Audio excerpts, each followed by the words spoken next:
இந்த படத்தோட ஸ்டார்ட்டிங்ல விஜய் சேதுபதி மலேசியா ஏர்போர்ட்டுக்கு அப்பதான் முதல்ல அந்த ஊருக்காக பொழைக்கிறதுக்கு வராரு. சேதுபதிக்கு அந்த ஊர்ல எல்லா ஏற்பாடும் பண்ணி குடுக்குறது யோகி பாபு தான். யோகி பாபு தான் தன்னோட ஃப்ரெண்டு ஒருத்தன் இவன அனுப்பிச்சிருக்கான் அப்படின்னு எல்லா ஏற்பாடும் பக்கத்துல இருந்தே பார்த்துக்கிட்டாரு. ஆனா யோகி பாபு சாதாரண ஆளே கிடையாது. மலேசியால ஒரு மிகப்பெரிய பணக்காரன் அப்படின்னு கூட சொல்லலாம். தன்னோட ஃப்ரெண்டு கேட்டதால தான் சேதுபதிக்கு இந்த உதவி எல்லாமே பண்றாரு. தனக்கு தெரிஞ்ச ஒரு கடையிலே ஹோட்டல்ல வேலை வாங்கி குடுக்குறாரு சேதுபதிக்கு. சேதுபதியும் அங்க நல்லா தான் வேலை செஞ்சுட்டு இருக்காரு. இப்படியே நாட்கள் போக போக பஸ்ல ஒரு அழகான பொண்ண மீட் பண்றாரு. அப்பன்னு பார்த்தா அந்த பஸ்ல ஒருத்தனுடைய போன காணோம். அந்த பொண்ணு இவன் பார்க்க திருட மாரி இருக்கா. இவன செக் பண்ணுங்க அப்படின்னு சேதுபதி செக் பண்ண சொல்றாங்க. ஆனா சேதுபதி கிட்ட அந்த ஃபோன் கிடையாது. பக்கத்து சீட்ல தான் அந்த ஃபோன் இருந்திருக்கு. அப்ப அந்த பொண்ணு இவன திருடன்னு நெனச்சதால அவரால தாங்கவே முடியல. பின்னாடியே ஃபாலோ பண்ணிட்டு போய் என்ன ஏங்க திருடன்னு நெனச்சீங்க அப்படின்னு சொல்லும்போது தான், நீ பார்க்க திருட மாரி தான் இருந்த. அதனால தான் நான் உனக்கு சொன்னேன். இதுல என்ன இருக்கு அப்படின்னு ரொம்ப திமிரா பேசிட்டு அங்கிருந்து கிளம்பிருது. ஆனா இந்த திமிரு தான் நம்ம சேதுபதிக்கு புடிச்சு போகுது. எப்படியாச்சும் அந்த பொண்ணுகிட்ட பேசணும் அப்படின்னு சொல்லி ட்ரை பண்ணிட்டு இருக்காரு. ஒவ்வொரு நாளுமே அந்த பொண்ண ஃபாலோ பண்ணிட்டே இருக்காரு. அப்பதான் சேதுபதி எங்க தங்கியிருக்காரோ அதுக்கு பக்கத்து தெருவுல தான் அந்த பொண்ணும் தங்கியிருக்குன்னு தெரிய வருது. சோ அவரு வீட்டு ஜன்னல்ல இருந்து அந்த பொண்ண அடிக்கடி எட்டி பார்ப்பாரு. அது அந்த பொண்ணுக்குமே தெரியும். அப்பன்னு பார்த்து சேதுபதி வேலை செய்ற ஹோட்டலோட ஓனர் கூட சேர்ந்து ஒரு பாருக்கு ஒரு வேலை விஷயமா கிளம்புறாரு. அந்த பார்ல தான் நம்ம ஹீரோயினியும் வேலை செஞ்சுட்டு இருக்காங்க. அத பார்த்த உடனே சேதுபதிக்கு பயங்கர ஷாக்கு. ஆஹா நீ இங்க தான் இருக்கியாம்மா அப்படின்னு. ஆனா இதுக்கு முன்னாடி அந்த பார்ல குடிக்கிறவங்க சில பேர் நம்ம ஹீரோயினி கூட வம்பு இழுத்துருப்பாங்க.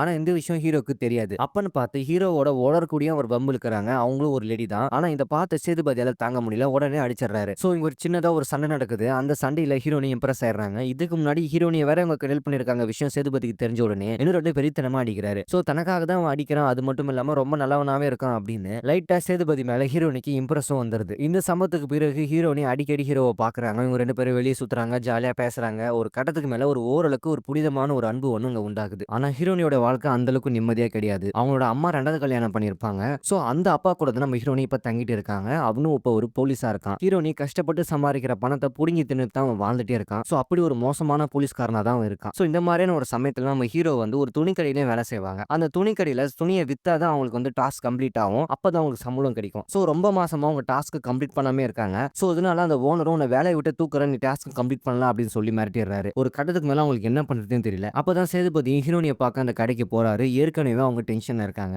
ஒரு கட்டத்துக்கு மேல என்னதான் உன் பிரச்சனை? எனக்கு வேலை போற மாரி இருக்கு. தயவு செஞ்சு இங்க இருந்து போ அப்படின்னு சொல்லி திட்டிடுறாங்க. அப்பதான் என்ன பிரச்சனைன்னு சேதுபதி கேட்கும்போது, நான் ஒரு ட்ரெஸ்ஸயாச்சும் விக்கணும். அப்படி விக்கல என் வேலை போயிடும் அப்படின்னு சொல்றாங்க. சரி ஹீரோவே அந்த ட்ரெஸ்ஸ வாங்கலாம் அப்படின்னு சொல்லி முடிவு பண்றாரு. ஆனா அந்த ட்ரெஸ்ஸோட விலை கிட்டத்தட்ட ரூ. 10,000. அதாவது நம்ம ஊர் காசுக்கு ரூ. 2,00,000. சோ இதனாலேயே அவரால என்ன பண்றதுன்னு தெரியல. ஆனா அந்த பொண்ணுக்கு வேலை மட்டும் போகக்கூடாது. நான் ஏதாவது பண்ணணும் அப்படின்னு சொல்லி ஏதோ ட்ரை பண்றாரு. அப்பதான் யோகி பாபு கிட்ட ஒரு ஹெல்ப் கேட்கிறாரு. ஏன்னா அவர் மிகப்பெரிய ஒரு பிசினஸ் மேன். அவர்கிட்ட நல்ல பணமும் இருக்கும். ஆனா அவர் கேட்டதுக்கு என்கிட்ட பணம்லாம் எதுவும் கிடையாது. உனக்கு தர முடியாது அப்படின்னு சொல்லி யோகி பாபுவும் சொல்லிடுறாரு. ஒரு கட்டத்துக்கு மேல யோகி பாபு ஒரு பிசினஸ் மேனே கிடையாது. அவர் ரோடோரமா குப்பை பொறுக்கிட்டு இருக்காரு. இந்த விஷயம் சேதுபதிக்கு தெரிஞ்ச உடனே பயங்கர டென்ஷன் ஆயிடுறாரு. அட பாவி இத்தனை நாளா என்ன பிசினஸ் மேன் சொல்லி ஏமாத்தினியா அப்படின்னு பயங்கரமா திட்டுறாரு. ஒரு கட்டத்துக்கு மேல உனக்கெல்லாம் நான் மரியாதை நீ என்னடா குப்பை தானே பொறுக்கிட்டு இருக்க அப்படின்னு அவங்க 2 பேருமே ஃப்ரெண்ட்ஸ் ஆயிடுறாங்க. ஆனா இப்ப சேதுபதிக்கு அர்ஜென்ட்டா 10,000 தேவைப்படுது. என்ன பண்றதுன்னே அவருக்கு தெரியல. அப்பதான் யோகி பாபு ஒரு ஐடியா குடுக்குறாரு. எனக்கு தெரிஞ்ச ஒருத்தன் வட்டி குடுக்குறான். அவன்கிட்ட போய் நம்ம வட்டிக்கு வாங்குனா இந்த பிரச்சனை முடிவுக்கு கொண்டு வரோம் அப்படின்னு வட்டிக்கு பணம் வாங்குறதுக்கு கிளம்பி போறாங்க. ஆனா அந்த பணத்த குடுக்குறவன் சாதாரண ஆளே கிடையாது. மலேசியால ஒரு குட்டி கேங்ஸ்டர்னே சொல்லலாம். அவன் கண்டிப்பா எல்லாத்தையும் ஓட ஓட விட்டு வெட்டுவான் வட்டி குடுக்கலாம் அப்படின்னு. சோ அவன் ஒரு ரவுடின்னு தெரிஞ்சு பார்த்து சேதுபதி லைட்டா பேக் அடிக்கிறாரு. என்ன பண்றதுன்னே தெரியல. அப்பதான் வட்டிக்கு வாங்குன இடத்துல சீட்டு கட்ட விளையாடிட்டு இருப்பாங்க. பெட் மேட்ச் மாதிரி. சோ அந்த இடத்துல நம்ம ஜெயிச்சு எப்படியாச்சும் காசு சம்பாரிக்கலாம் அப்படின்னு சேதுபதி களத்துல இறங்குறாரு. அவர பார்த்தா இதுக்கு முன்னாடி முன்ன பின்ன விளையாடி இருக்க மாட்டாரு அப்படின்னு சொல்லி நம்ம நினைப்போம். ஆனா அவர் பயங்கரமா விளையாடுறாரு. ஒரு கட்டத்துக்கு மேல ரூ. 10,000 அவர் சம்பாதிச்சுறாரு. ஆனா இதெல்லாமே அந்த ரவுடி நோட் பண்ணிட்டு இருக்கான். யார்றா அவன் புதுசா வந்து இவ்ளோ காசு ஆள்றான் அப்படின்னு. அப்ப கண்டிப்பா இவன் கூட நான் போட்டி போட்டு ஜெயிக்கிறேன் அப்படின்னு அந்த ரவுடியே வந்து நேரடியா களத்துல வந்து இறங்கி நம்ம சேதுபதி கூட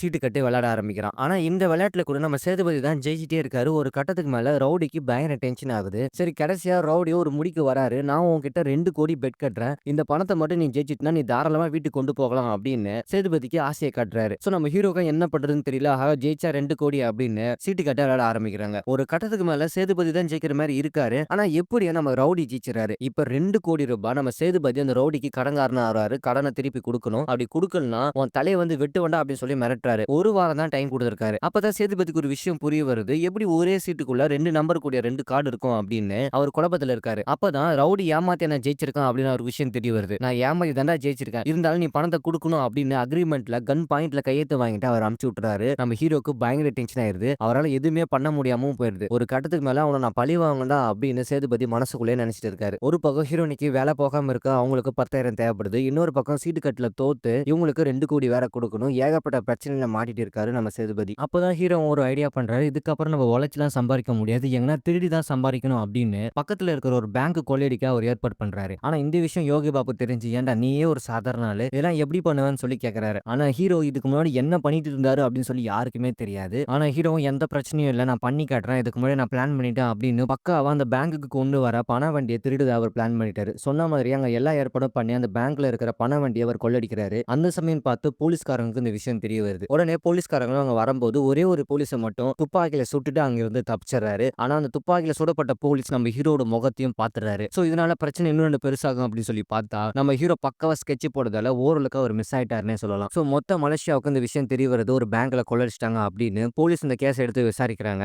அப்பதான் சம்பவம் நடந்த இடத்துல ஒரு துப்பாக்கி ஒண்ணு கண்டுபிடிக்கிறாங்க. அந்த துப்பாக்கியோட ஒரு கைரேகை மேட்ச் ஆகுது. அந்த கைரேகை யாருன்னு பார்த்தா நம்ம ஹீரோவோட கைரேகை கிடையாது. அந்த ஹீரோக்கு 2 கோடி ஏமாத்துன அந்த ரவுடியோட கைரேகை தான். கொள்ளையடிச்ச இடத்துல எப்படி அந்த ரவுடியோட கைரேகை இருக்குன்னு சொல்லி ஒரு குழப்பமா இருக்குல்ல. நம்ம ஹீரோ கொஞ்ச நாளைக்கு முன்னாடி அந்த ரவுடிய ஃபாலோ பண்ணி அவரோட துப்பாக்கி எடுத்துட்டு போய் தான் அந்த கொள்ளையே பண்ணியிருக்காரு. அந்த துப்பாக்கி அங்கேயே விட்டுட்டு வந்திருக்காரு. சோ இப்ப கொள்ளையடிச்சது ரவுடி தான் அப்படின்னு சொல்லி போலீஸ் அவன புடிக்கிறாங்க. நம்ம ஹீரோ தப்பிச்சிடலாம் அப்படின்னு சொல்லி பிளான் பண்றாரு. ஒரு கட்டத்துக்கு மேல எல்லா பிரச்சனையும் முடிக்க வருது. ஆனா இங்க தான் ஒரு போலீஸ்காரன் அந்த கொள்ளையடிச்ச முகத்த நான் பார்த்திருக்கேன் அப்படின்னு சொல்லி அந்த யார் கொள்ளையடிச்சானோ அவன் முகத்த வரைஞ்சு இத பேப்பர்ல ரிலீஸ் பண்றாங்க. அது ஓரளவுக்கு பார்க்கறதுக்கு விஜய் சேதுபதி மாரி தான் இருக்கு. இருந்தாலும் அந்த அளவுக்கு கன்ஃபார்ம் ஆகல. சோ ஹீரோயினியோட 2வது அப்பாவுக்கு அவர் கேட்கிற பணத்த குடுத்துட்டு அந்த பிரச்சனை முடிஞ்சிரும். அந்த ரவுடியும் ஜெயிலுக்குள்ள போயிட்டான். இந்த பணத்த வச்சு நம்ம ஜாலியா என்ஜாய் பண்ணலாம் அப்படின்னு சொல்லி ஹீரோ நெனைக்கிறாரு. அந்த ஹீரோயினியோட 2வது அப்பாவுக்கு பணத்த குடுத்துக்கான எல்லா ஏற்பாடும் பண்ணிட்டு இருக்காரு. அப்பதான் அங்க வரத்தே ஒரு போலீஸ்காரர். அதாவது சேதுபதி கொள்ளையடிக்கும்போது அவர புடிக்க வந்த போலீஸ் அவர சுட்டுட்டு தப்பிச்சிருப்பாரு. அது வேற யாருமே கிடையாது. நம்ம ஹீரோயினியோட 2வது அப்பா தான். சோ அந்த 2வது அப்பா இவர் நம்ம ஹீரோவோட முகத்த பார்த்துடுறாரு. சோ அப்ப அங்க கண்டுபிடிக்கிறாரு. நீ தான் அந்த பேங்க்ல கொள்ளையடிச்ச அப்படின்னு. தனியா கூப்பிட்டு ஒண்ணும் பிரச்சனை இல்ல. நீ கொள்ளையடிச்ச மொத்த அமௌண்ட்டும் என்கிட்ட குடுத்துரு. அது மட்டும் இல்லாம நீ காதலிக்கிற இந்த பொண்ணு, அதாவது என்னோட பொண்டாட்டியோட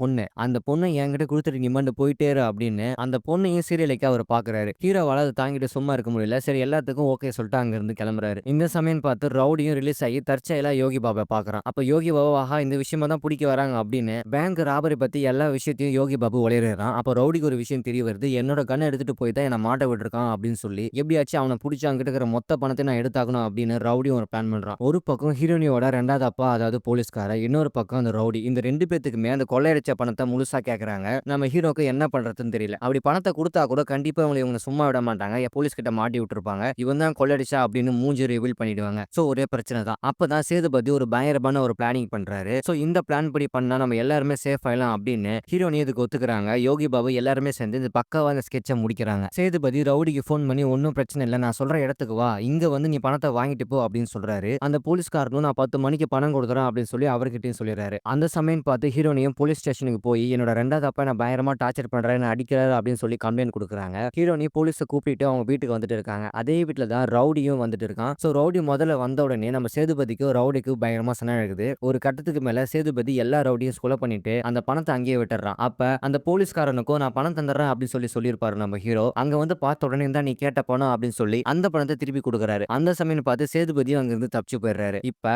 அந்த வீட்ல நிறைய ரவுடிங்க செத்து கிடக்குறாங்க. இப்ப கணக்குப்படி பார்த்தா இந்த போலீஸ்காரன் தான் அந்த ரவுடிகள கொலை பண்ணிட்டு இந்த பணத்த இங்க எடுத்திருப்பான் அப்படின்னு சொல்லி ஒரு ஸ்கெட்ச் போடுறாரு. அப்ப கரெக்ட்டா ஹீரோனியும் என்ன அடிக்கிறாங்க அப்படின்னு சொல்லி போலீஸ கூட்டிட்டு வந்திருப்பாங்க. போலீஸும் அவங்க துப்பாக்கி சத்தம் கேட்டதால யாரு என்னன்னு கூட தெரியாம நம்ம ஹீரோனியோட 2வது அப்பாவ சுட்டுறாங்க. ஒரு பக்கம் போலீஸ் இந்த கேஸ முடிச்சிடுறாங்க. இப்ப கதை எந்த மாரி போகுதுன்னா அந்த ரவுடியும் இந்த போலீஸ்காரர் 2 பேரும் சேர்ந்து அந்த பணத்த கொள்ளடிச்சிருக்காங்க. பணம் பங்கு பிரிக்கிறது இவங்க 2 பேத்துக்கும் பிரச்சனையா இருக்கு. சோ இதனாலேயே இவங்க 2 பேத்தும் ஒருத்தருக்கு ஒருத்தர் சுட்டு கொன்னுட்டாங்க. தற்காப்புக்காக நாங்களும் சுட்டோம் அப்படின்னு போலீஸ்காரங்க அந்த கேஸ முடிக்கிறாங்க. சோ இப்ப நம்ம சேதுபதிக்கும் அவங்க லவ்வருக்கும் இருக்கிற எல்லா பிரச்சனையும் முடிவுக்கு கொண்டு வருது. இவங்க இருக்கிற பணத்த வச்சு பயங்கரமா செலவு பண்றாங்க. அது மட்டும் இல்லாம இதுவரைக்குமே நம்ம ஹீரோ இதுக்கு முன்னாடி என்ன பண்ணிட்டு இருந்தாரோ அப்படின்றத இந்த படத்துல ரிவீலே பண்ணல. சோ அவர் ஒரு மர்மமான ஒரு கேரக்டரா தான் இருக்காரு. எங்கிருந்தோ வந்து நம்ம மலேசியாக்கு வந்தாரு. இப்படி ஒரு சம்பவம் பண்ணிட்டு மிகப்பெரிய ஒரு பணக்காரரா வாழ்ந்துட்டு இருக்காரு. இப்ப அவர் லைஃப்ல இருக்கிற எல்லா பிரச்சனையும் முடிவுக்கு வந்து ஓரளவுக்கு லைஃப் நல்லாவே போயிட்டு இருக்கு. சோ இதோட இந்த படத்தோட கதையை முடிக்கிறாங்க. ஏஸ் படத்தோட ஃபுல் மூவி எக்ஸ்பிளைன் வீடியோ உங்களுக்கு பிடிச்சிருந்தா மறக்காம நம்ம சேனல் நீங்க சப்ஸ்கிரைப் பண்ணிடுங்க.